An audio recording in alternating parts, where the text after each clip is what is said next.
नमस्कार मित्रांनो, आज आपण पाहणार आहोत नागराज वासुकी यांची गोष्ट, जिचं नाव आहे नागराज वासुकी, देवकार्यासाठी स्वतःला झिजवणारा महानायक।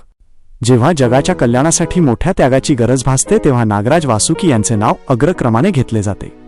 वासुकी केवळ सर्पांचे राजा नव्हते, तर ते धैर्याचे आणि समर्पणाचे प्रतीक होते। समुद्र मंथनाच्या वेळी जेव्हा देव आणि दानवांना विशाल मंदार पर्वत घुसळण्यासाठी दोरखंडाची गरज भासली तेव्हा वासुकी स्वतः समोर आले। मंथनाच्या त्या प्रचंड प्रक्रियेत शरीराला होणाऱ्या वेदना सहन करत त्यांनी जगाला अमृत मिळवून दिले। त्यांच्या निस्वार्थ सेवेची दुसरी प्रचिती म्हणजे त्रिपुरांतक प्रसंग। जेव्हा भगवान शिव 3 बलाढ्य असुरांचा नाश करण्यासाठी निघाले तेव्हा वासुकीने स्वतःला शिवधनुष्याची प्रत्यंचा दोर बनवून घेतले। स्वतःच्या अस्तित्वाचा दोर करून त्यांनी अधर्माचा नाश करण्यास मदत केली। या गोष्टीतून काय शिकलो?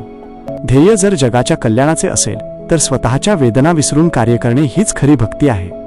लक्षात ठेवा, जे दुसऱ्यांसाठी स्वतःला झिजवतात त्यांचे नाव इतिहासात अजरामर होते। गोष्ट आवडल्यास व्हिडिओला लाईक करा आणि चॅनलला सबस्क्राईब करा।